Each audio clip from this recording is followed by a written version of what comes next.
There is a strange and unsettling feeling that your life has already been lived, that you are walking a path laid out for you by a force you can't see, making choices that don't quite feel like your own. It's a sense of being a character in a story whose lines were written long ago, a quiet passenger in your own existence. This feeling of being directed by an invisible hand is not mysticism, it's a psychological reality. The psychologist Carl Jung once said, "Until you make the unconscious conscious, it will direct your life and you will call it fate." That so-called fate, the repeating patterns, the familiar dead ends, the sense that you're stuck in a loop, is often the echo of a script written in your earliest years. This script is what attachment theorist John Bowlby called an internal working model, the invisible architecture of your inner world. And when it's built on a blueprint of childhood emotional neglect, it creates a psychological trap that governs your life from the shadows. In this video, we're not just going to talk about this trap, we're going to dismantle it so you can stop living out a predetermined story and finally start writing your own. The feeling of living inside of fate, of not knowing if your decisions are your own, is not a personality quirk. For many of us, it's a deep psychological wound from childhood, caused by something that didn't happen. This is the paradox of childhood emotional neglect, or CEN. CEN is not a formal diagnosis you'd find in the DSM. It is not defined by the presence of overt abuse, but by the aching absence of emotional connection and validation from the people who were supposed to provide it. Perhaps you grew up with a father who was a workaholic, physically present but emotionally miles away, and a mother who, due to her own upbringing with an angry, volatile mother, was emotionally detached and unavailable. Maybe she had a stepfather who was a calming voice in her house, someone who protected her. But you might not have had that protection. No one beat you like your mother may have experienced, but no one was truly there for you either. When you were sad, were you told that life wasn't fair? When you were excited, was your joy met with indifference? When you were angry, were you sent to your room until you were a human being again? You learned that your inner world was irrelevant or, worse, a burden. You learned that your biological need for connection was shameful. So you became a ghost in your own family, burying your needs so deeply that you eventually lost touch with them yourself. This creates a massive internal conflict. You walk through life with an unconscious script telling you that your needs are wrong. The result is that you don't even know what you truly want anymore. Your sense of self have been stolen and your decisions are not guided by your own desires, but by a deep, unconscious program running on a single directive. Do not take up space. Do not have needs. Do not be a burden. You find yourself in social circles that could otherwise be brilliant, but still feeling that you are not enough for them to consider you a worthwhile friend. To your would-be friends, you come across as insecure or just plain weird. You are left with a prolonged sense of uneasiness in your life. Your mind is not at peace. You lie down at night and replay interactions over and over. Yes, all along, there is nothing inherently wrong with you. This is a self-fulfilling prophecy, where in your mind you are replaying the all-too-familiar feelings of inadequacy which were planted there by the toxic dynamics of your very first social group, your family. This is the fate Jung spoke of, a survival strategy that has long outlived its purpose and is now keeping you trapped. To understand why this pattern is so hard to break, we have to talk about attachment theory. The psychoanalyst John Bowlby proposed that a child's need for an emotional bond with their caregiver is a primary biological drive, just as powerful as the need for food and water. From our first moments, our brains are trying to answer two huge questions. Is the world safe? And am I worthy of love? The answers we get form our internal working model. Think of this as the unconscious blueprint that Jung said directs your life. The core set of beliefs you form about yourself and relationships. When a child's needs are met with warmth, They build a secure attachment. Their blueprint says, "The world is safe. People are trustworthy. I am worthy of love." This gives them the confidence to explore the world.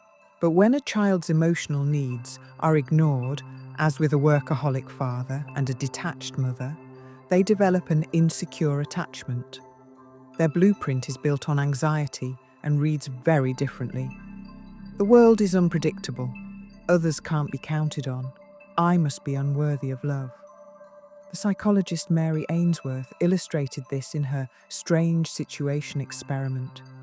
Securely attached kids were upset when their caregiver left, but were easily soothed upon their return. But neglected children often showed insecure patterns. The ambivalent or anxious child was hysterical when the parent left and clung desperately when they came back, but wasn't easily soothed. This can manifest in adulthood as a constant, anxious chase for connection and a deep fear of rejection. The avoidant child showed almost no distress when the parent left and actively ignored them when they returned. This wasn't independence, it was a defense mechanism. They'd learned that reaching out was pointless, so they shut the system down. In adulthood, this pattern can lead to emotional distancing and a powerful belief that you can only rely on yourself. Do you see your fate in these patterns? The anxious adult who doesn't know what they want, only what might please others? Or the fiercely self-reliant loner who believes needing anything is a weakness? These aren't just habits. They are your unconscious blueprint running your life.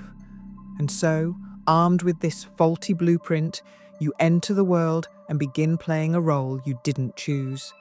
You become agreeable, low maintenance, a chameleon changing colours to match what you think is expected.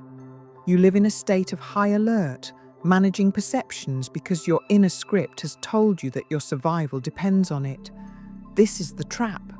It's the belief that if you just follow the script perfectly, you'll finally feel whole.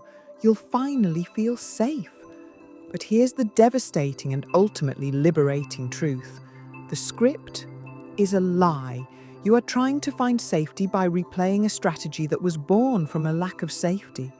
You are living out a fate written by the unconscious beliefs of a lonely child, and the prize you're looking for, your own sense of worthiness and agency, can never be found by following it. It can only be generated from within. This constant performance comes at a huge biological cost.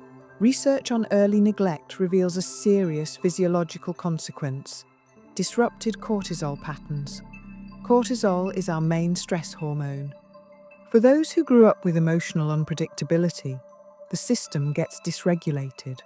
The stress response can get stuck in a state of chronic low-grade alert, always scanning for the next sign of rejection. This state of high alert impairs the function of the prefrontal cortex, your brain's CEO, responsible for emotional regulation and rational decision-making. This is why, when faced with a choice, you might feel paralyzed or draw a complete blank on what you actually want. Your brain isn't just indecisive, it's running a survival program from the past. The trap isn't just a metaphor, it's a psychobiological reality. Breaking free requires a radical shift, making the unconscious script conscious so you can finally write a new one. The way out is not to try harder to perfect the old performance. The way out is to become the author of your own life. You still have time to take back your own story and stop the cycle from repeating with your own children. The good news? Your brain can change. Neuroplasticity is real. You hold the capacity for change. It begins with these 4 steps. First, you must make the unconscious conscious by acknowledging your own reality. A powerful way to start is with a journal. Every day, ask yourself, what did I need emotionally as a kid that I didn't get? And how does that fate show up in my life today? Maybe you realize your need to be seen was unmet, which is why you can't recognize your own accomplishments. Maybe your need for guidance was ignored, which is why you feel paralyzed by decisions. Write it down without judgment. The goal isn't to blame, it's to validate your own experience. You need to say to yourself, with total conviction, my feelings are real. The hurt was real. My feelings are a rational response to what I went through. Your internal working model is a story. My needs are a burden. I don't know what I want. It's safer to want nothing. These are not facts. They are narratives you built to survive, and any story can be rewritten. Start by reconnecting with the emotions you were taught to suppress. Practice mindfulness. When a feeling comes up, just pause and name it. This is fear. I am feeling directionless. By naming it, you create space. You are not the feeling. You are the one noticing the feeling. In that space, introduce a new voice. The voice of a secure parent. Ask, what would a truly loving caregiver say to me right now? Maybe it's okay to not know what you want. We can figure it out together. You give the soothing response to yourself. Then you actively challenge the old beliefs. When your mind says, it's selfish to ask for this, you consciously override it. I am worthy of having needs and desires. This is how you stop the cycle with your own children, by first giving to yourself what you never received. This internal work must be paired with external action. You have to prove to your nervous system that you can make your own choices. Start small. This week, pick the movie without polling the group. Buy something just because you like it. Each tiny decision made from a place of, I want this, instead of, what is the right thing to do, is a revolutionary act. It's a vote for your own agency. As you build confidence, you move to bigger things. State an opinion, set a boundary. Instead of agonizing, practice a simple script. I'm making this choice because it's right for me. Every time you do this, and the world doesn't end, you send a message back to your brain. See, I trusted myself and I am safe. Healing doesn't happen in a vacuum. The ultimate goal is to use your newfound agency to build the secure, healthy relationships you deserve. A key insight from Ainsworth's research is the importance of reciprocal interaction. Reciprocity is the opposite of the one-sided dynamic you learned. It's a mutual exchange of energy, vulnerability, and care. Start paying attention to how you feel around people. Do you feel anxious, like you're playing a role? That's a sign of an insecure dynamic. Do you feel calm and like you can be yourself? That's what a secure connection feels like. Gradually invest more energy in the relationships that feel reciprocal and gently pull back from the ones that demand a performance. Practice small acts of vulnerability in these safer relationships. Share an opinion, express a need. When you take these small risks and are met with acceptance, you build new evidence for your updated blueprint. You prove to yourself that true connection doesn't require you to follow a script. The journey out of the trap is a journey from fate to choice. Remember the great quote from Carl Jung, "Until you make the unconscious conscious, it will direct your life, and you will call it fate." It's the process of unlearning the survival tactics of a neglected child and learning the thriving strategies of a self-directed adult. It is the deliberate work of looking at your past with compassion and choosing to no longer let it write your future. You were taught a story that your life was conditional, something to be endured by following invisible rules. But the truth is, the pen was always yours.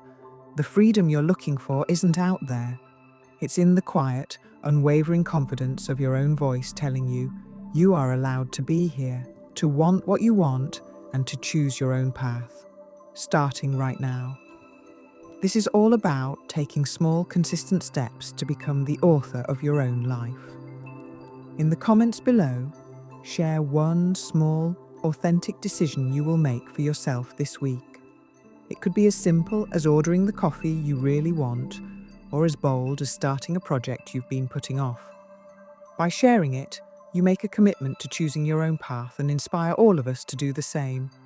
And if this video resonated with you, please give it a like and subscribe for more content on reclaiming your power. Thank you for taking this time for yourself today.